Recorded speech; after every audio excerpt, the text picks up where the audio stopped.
Welcome to Valli's kitchen. ముందుగా అయితే అందరికీ ఉగాది శుభాకాంక్షలు అండి. ఈరోజు ఉగాది పచ్చడి చేసుకుంటారు కదా అందరూ, నేను కూడా చేస్తున్నానండి. మీకు కూడా ఒకసారి నేను ఎలా చేస్తానో చూపిద్దాం అనేది చూపిస్తున్నాను. ముందే అయితే చింతపండు పులుసు అయితే తీసి పెట్టుకున్నానండి. మరీ పలచగా అయితే పెట్టుకోలేదు, చిక్కగా అయితే పెట్టుకున్నా. ఇంకా అలాగే వేప పువ్వు అండి. ఇదైతే పువ్వులు పలంగా వేస్తే పిల్లలు అయితే ఇష్టంగా తినరండి, అందుకని రేకలు అయితే ఒలుచుకొని పెట్టుకున్నాను. కొద్దిగా శనగపప్పు, సరిపడా బెల్లం అండి. మామిడికాయ అయితే ముక్కలు కాకుండా తురుమైతే వేసుకుంటున్నా. అలాగే అరటికాయ ముక్కలు అయితే కట్ చేసి పెట్టుకున్నానండి. ఉప్పు, కారం. ఇంకా పచ్చడి చేయడం అయితే మొదలు పెడుతున్నానండి. ముందైతే బెల్లం వేసుకుంటున్నాను. బెల్లం వేసుకున్నాక చింతపండు రసం అయితే వేసుకుంటాం కదండి, అప్పుడు ఈ బెల్లంలో గడ్డలు అలాంటివి ఉంటే అయితే కరిగిపోతాయి. అందుకని అయితే ముందుగా బెల్లం చింతపండు రసం అయితే వేసుకుంటా. ఇవైతే బాగా బెల్లం కరిగేదాకైతే మిక్స్ చేసుకోవాలండి. నాకైతే ఉగాది పచ్చడి అంటే చాలా ఇష్టం అండి. మీలో ఎంతమందికి ఉగాది పచ్చడి అంటే ఇష్టమో కామెంట్ అయితే చేయండి. ఇదైతే బెల్లం బాగా కరగాలి. చిన్న చిన్న గడ్డలు ఉంటే పర్వాలేదండి, ఎందుకంటే మనం పూజ దగ్గర పెట్టి పూజ చేసుకుని ఇదంతా అయ్యే టయానికి ఆ గడ్డలు అయితే కరిగిపోతాయి. ఇవైతే బాగా కలిపేసుకుంటున్నానండి. చింతపండులో తొక్కులు అయితే లేకుండా తీసుకున్నా రసం. వేడి చేయకూడదండి, వేడి చేస్తే చింతపండు రసం బాగోదు, ఇంకో టేస్ట్ అయితే వచ్చింది. కొంచెం మనం లెంగానే నానబెట్టేసుకుంటే మనం చేసే టైంకి అయితే నానిపోయిద్ది. ఉప్పు, కారం అయితే వేసేసుకుంటున్నానండి. ఇది కూడా బాగా మిక్స్ చేసేసుకుంటున్నాను ఇందులో.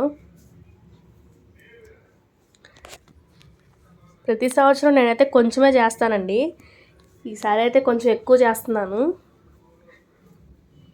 లాస్ట్ ఇయర్ తక్కువ చేస్తే ఇంట్లో వాళ్ళందరూ కొంచెం ఇష్టంగా అయితే తిన్నారు, అందరికీ సరిపోలేదు.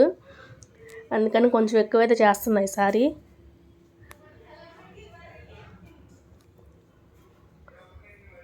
ఉప్పు, కారం కూడా బాగా కలిసిపోయినాయండి ఇందులో. మన జీవితంలో ఎలాంటి బాధలు, కష్టాలు, ఆనందాలు, సుఖాలు ఎన్నొచ్చినా అన్నిటినీ తట్టుకుని నిలబడాలండి. దానికి ప్రతీకంగానే ఇవాళ ఈ ఉగాది పచ్చడి తింటారు. నేను కూడా బుక్లో అయితే చదివాను. ఇందులో ఉన్నట్టే తీపి, కారం, పులుపు అలాగే మన జీవితాల్లో కూడా ఉంటాయంటండి. అవే కష్టాలు, సుఖాలు, దుఃఖాలు అవి అన్నిటినీ ఎదుర్కొని అయితే నిలబడాలి. ఇందులో అయితే మామిడికాయ తురుము కూడా వేసేసుకున్నానండి.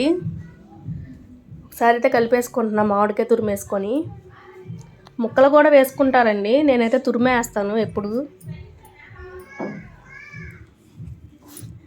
ఇంకా అరటికాయ ముక్కలు కూడా వేసుకుంటున్నాను.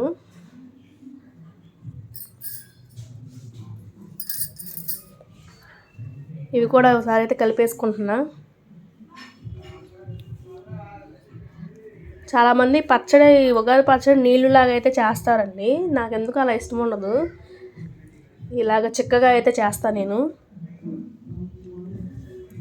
మా ఇంటి దగ్గర వినాయకుడి గుడి అయితే ఉందండి, అక్కడ ఇలాగే పచ్చడి తినేటప్పుడు అందులో శనగపప్పు అయితే వచ్చిద్ది.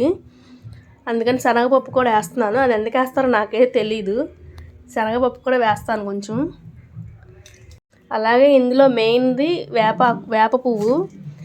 ఏదో పిల్లలు అయితే చేదుగా ఉండిద్దని ఎక్కువ ఇష్టపడతారండి, అందుకని ఇలా రేకలుగా అయితే వేస్తాను. ఎప్పుడు ఇలాగే వేస్తానండి. వేప పువ్వు కూడా వేసేసుకున్నా.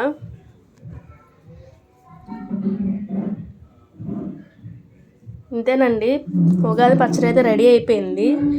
షడ్ రుచులతో చేసే ఉగాది పచ్చడి అయితే రెడీ అయిపోయిందండి. ఇంకా లాస్ట్లో అయితే కొంచెం శనగపప్పు అయితే వేసుకుంటాను. ఇంకొకసారి అయితే మీ అందరికీ ఉగాది పండగ శుభాకాంక్షలు అండి. అందరూ చాలా హ్యాపీగా ఉండాలని అయితే కోరుకుంటున్నా. పచ్చడి అయితే రెడీ అయిపోయిందండి. ఇంక ఇదైతే దేవుడికి నైవేద్యం అయితే పెట్టేసుకుంటాను. ఇంకా పులిహార, పాల తాలికలు ప్రసాదాలు అయితే చేశానండి సోమవారికి.